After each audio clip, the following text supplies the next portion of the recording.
quick room tour tayo. In room unit 15J, and then dun yung elevator malapit lang.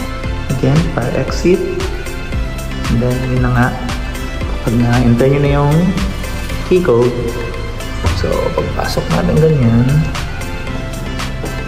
it's the view, and then right side, syempre CR na ganda ng CR nila.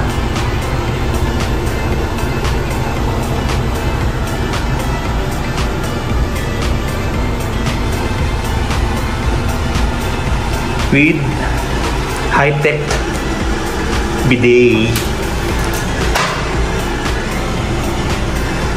Try natin yan mamaya.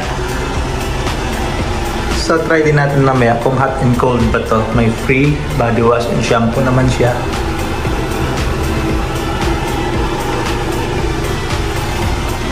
And then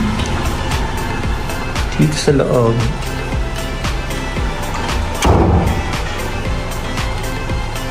ay may bar counter.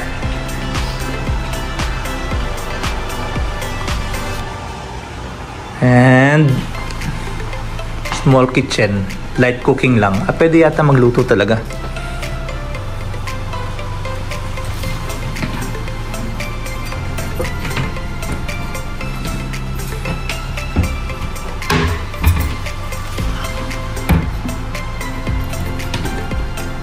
May rice cooker, kettle, and sa mga cooking utensils, mga eating utensils. Wala yata.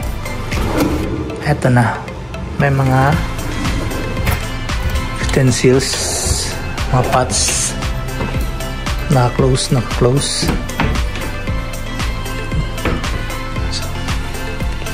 And then may washing machine, TV.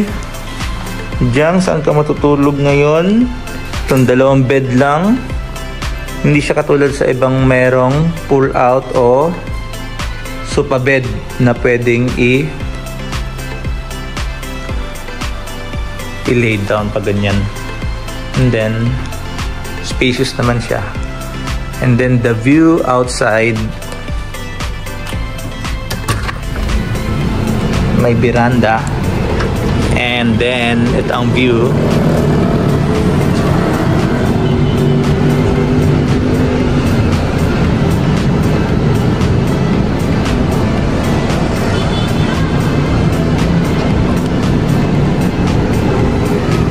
Puro tennis court.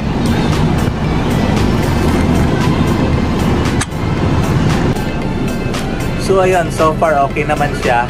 I-link ko na lang yung link ng Airbnb and kung magkano namin nakuha.